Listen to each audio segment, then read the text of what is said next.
Assalamualaikum warahmatullahi wabarakatuh.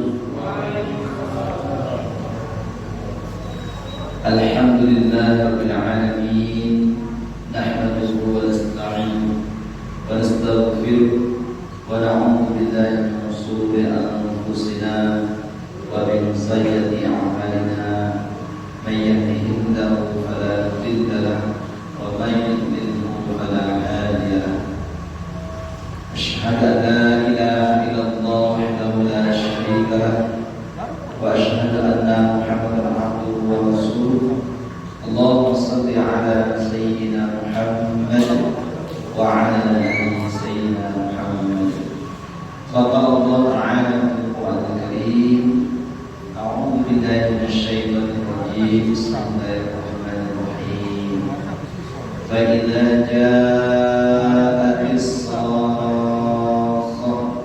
yawma yafirrul mar'u min akhihi wa ummihi wa abihi. Shadaqallahu. Yang sama-sama kita muliakan hormati Bapak Ketua PKM Masjid At-Taqwa Dunia 5 dan juga Pak Imam, Bapak Khatib Gawarin, serta pengurus lainnya yang telah memfasilitasi kegiatan ini. Kita difasilitasi Pak di kesempatan tempat nyaman untuk duduk bersama kita mendengarkan kajian ayat-ayat Allah. Kita ambil pelajaran Al-Quran, yang mana Al-Quran adalah insya Allah menjadi syafaat atau penolong yang akan menolong orang-orang yang sering membacanya, mentadabburinya, mengamalkannya, mengajarkannya.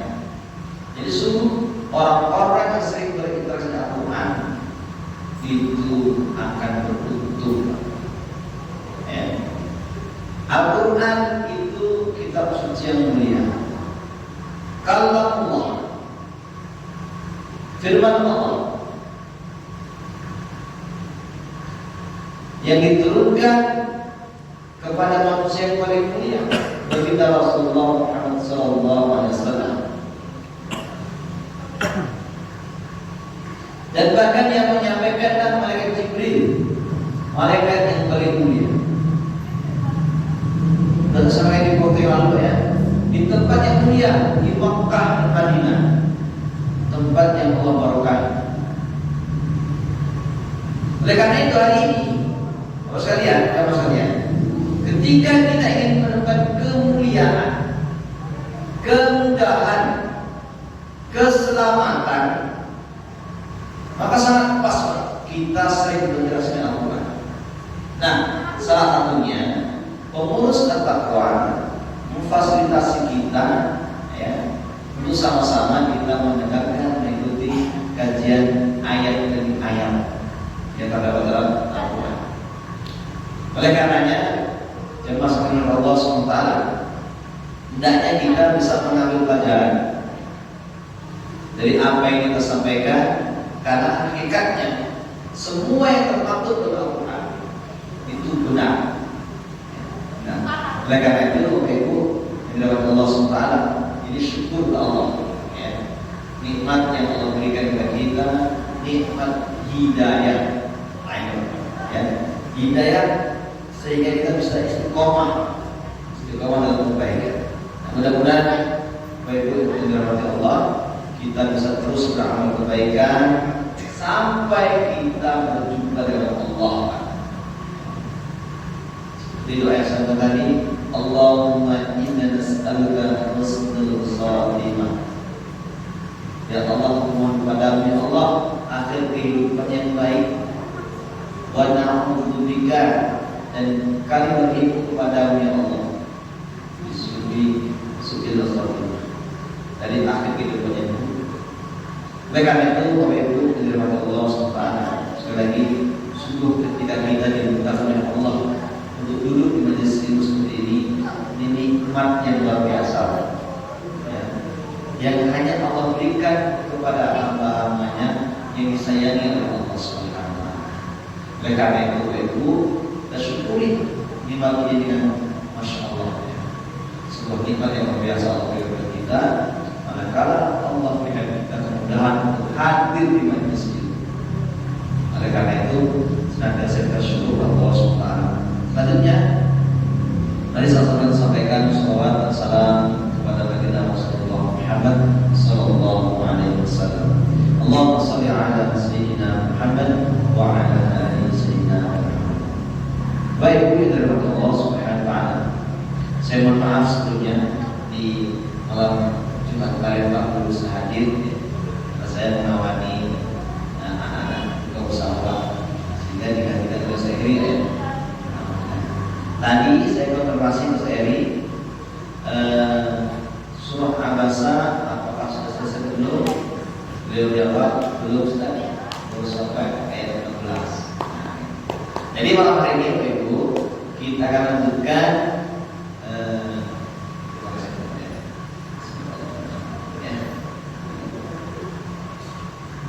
pada malam hari ini kita akan lanjutkan surah Abasa ayat ke-17 ya. Di ayat 1 sampai 16 Bapak Ibu, Allah Subhanahu wa taala memberikan informasi kepada kita bahwa Allah telah menurunkan Al-Quran sebagai peringatan ya. Allah Subhanahu wa taala menurunkan Al-Quran sebagai peringatan. Manusia ini kadang-kadang sering lalai, jadi diingatkan oleh Allah Subhanahu wa taala ya. Nah, dia akan beruntung, manusia itu akan beruntung manakala dia ambil itu peringatan dan terus dia akan hati-hati setelah diingatkan ya. Dia akan hati-hati setelah diingatkan. Sebaliknya, ada orang-orang yang diingatkan dia nggak mau diingatkan, maka dia orang-orang yang rugi, orang-orang yang celaka. Oleh karena itu, Bapak Ibu yang saudara, kita tahu ya, dalam Al-Quran itu isinya kisah-kisah orang terdahulu.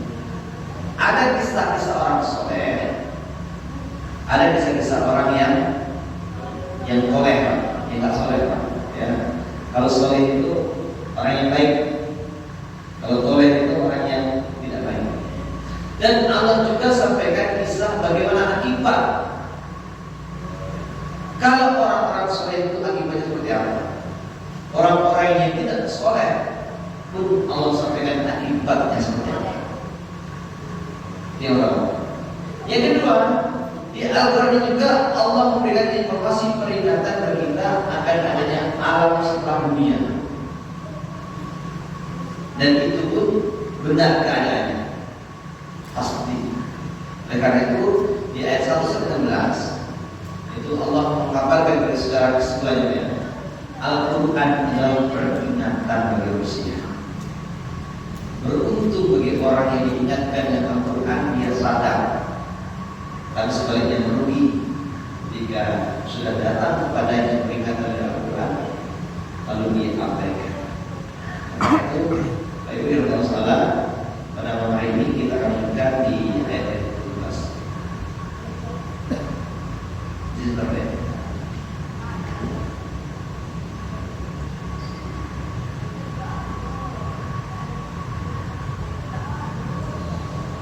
Baik, di ayat yang ke-17 Bapak Ibu yang dirahmati Allah, Allah sampaikan, A'udzu billahi minasyaitonir rajim.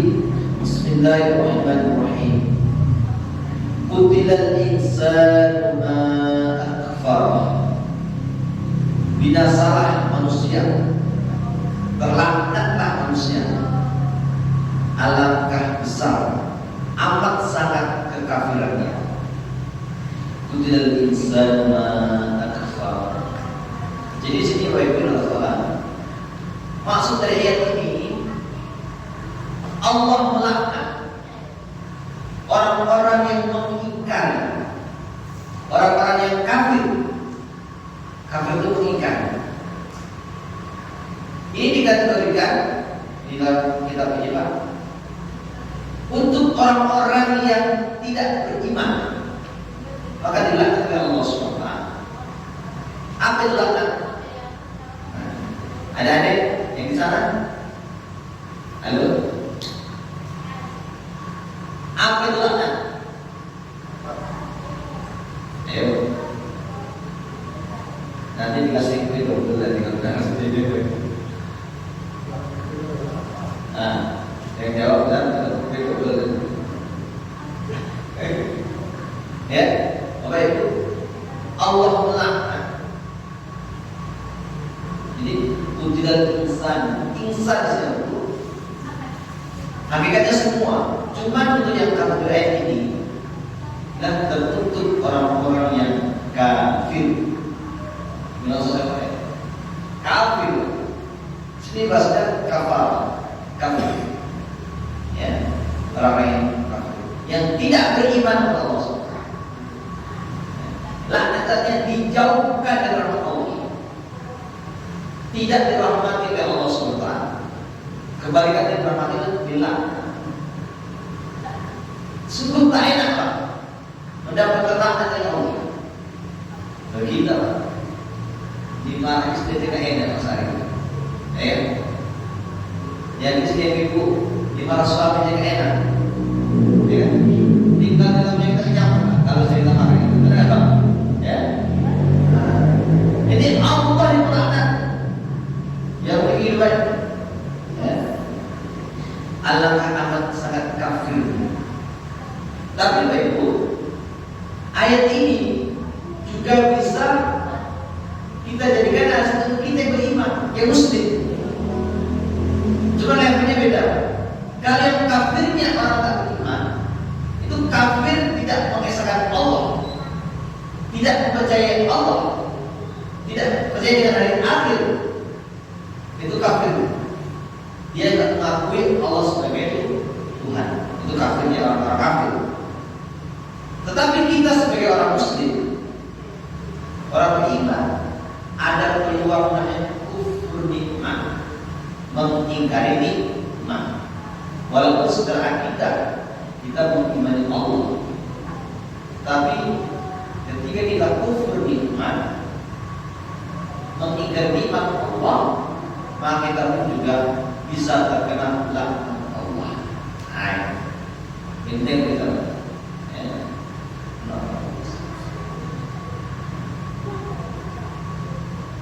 Jadi, kalau kita Allah salah, bagaimana seseorang itu mesti dikatakan kufur nikmat? Ketika seorang itu menggunakan nikmat tidak sesuai dengan yang Allah mau, itu ya. Ini ada adik.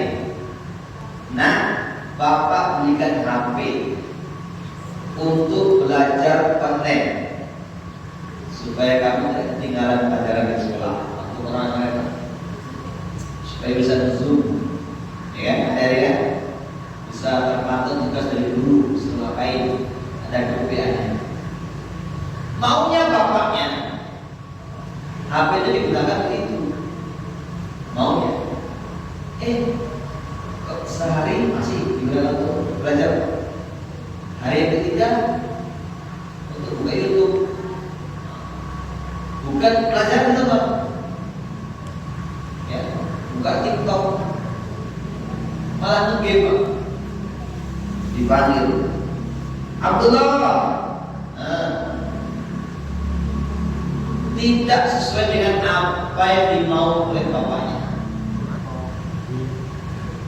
Dan itu secara ini tidak mensyukuri nikmat HP itu. Kok berhenti lagi ya? Ya, ayo.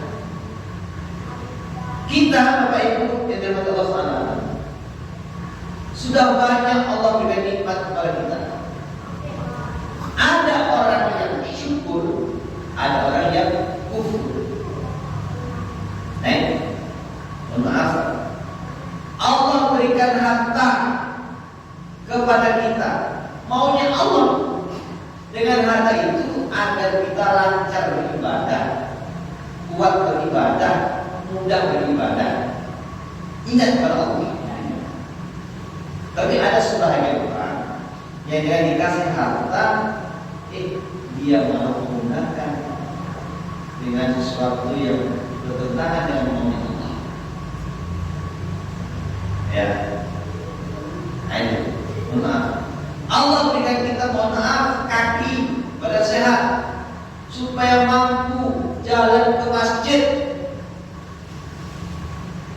Ya fulan, engkau telah memberikan kaki kuat, mata bisa melihat, kuping mendengar, hati merasa. Itu harapan Allah, maunya Allah. Dengan alat-alat yang diberikan oleh Allah itu, kita mengikuti apa yang dimau. Ya. Oleh karena itu adalah masalah. Saya sampaikan. Hati-hati. Ketika kita punya kaki yang kuat untuk melangkah, mata bisa melihat, kuping mendengar, ada panggilan azan, Allahu Akbar, Allahu Akbar. Kok dia dengar tapi tidak? Tapi dia mampu. Hati-hati. Bisa terkadang kufur nikmat. Nikmat sehat, nikmat pendengaran, nikmat hati. Dan itu kita takut kalau Allah telah menguji mati hati kita, maka walaupun kita datang dengan jelas kepada kita tidak bisa menerimanya. Oleh karena itu, Bapak Ibu, mari bersama kita evaluasi diri kita sejauh mana kita telah menggunakan nikmat yang Allah berikan untuk sesuai dengan maunya Allah Subhanahu wa Ta'ala. Harta dunia, harta dunia, Allah berikan harta kepada kita, maunya Allah digunakan dengan baik-baik. Ya.